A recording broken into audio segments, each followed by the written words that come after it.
ఎప్పుడైనా సరే ఎవరైనా సరే అయ్యా మా దేవాలయాన్ని ప్రతిష్ఠ చేయాలి అని వచ్చిన వారికి మొదట పూజారికి వ్యవస్థ ఏర్పాటు చేశారా? పూజారి ఇంట్లో ఇల్లాలు నిమ్మలంగా ఉంటే ఇల్లంతా నిమ్మలంగా ప్రశాంతంగా ఆనందంగా ఉంటుంది.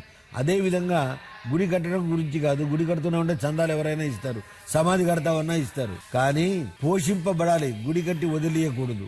పూర్వం మన రాజులు అందరూ కూడా దేవాలయాలకి ఎన్నెన్నో వేల ఎకరాలను మాన్యంగా ఇచ్చి దేవాలయాన్ని పోషించారు. వాళ్ళు ఏకైక లక్ష్యంగా ఆలయం సర్వతోముఖ అభివృద్ధి జరగాలన్నారు. నిజంగా చెప్తున్నాను, ఏ గ్రామం గాని ఏ నగరం గాని పారిశ్రామికంగా వ్యాపారవంతంగా ఎదగాలంటే గుడే ఆధారము. అది ప్రజారంజకత్వం పొంది ఒక దేవాలయం ఉంటే కొబ్బరికాయలు అమ్ముకోవడానికి వ్యాపారం మొదలవుతుంది. తర్వాత బొమ్మలు, ఆ తర్వాత ఆ వస్త్రాలు, ఆ తర్వాత వివిధ వ్యాపారాలన్నీ కూడా ఆ గుడిని అనుసరించే జరుగుతూ ఉంటుంటాయి.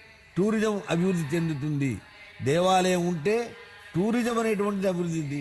టూరిజం అభివృద్ధి చెందితే మన జీవన విధానంలో ఎన్ని శాఖలు ఉన్నాయో, పాలు అమ్ముకోవడం దగ్గర నుంచి నీళ్ళు అమ్ముకోవడం దగ్గర నుంచి ఎన్ని ఉన్నాయో అవన్నీ కూడా జీవన భృతి దొరుకుతుంది. అందుకోసమనే దేవాలయాలను మనం రక్షించుకోవాలి.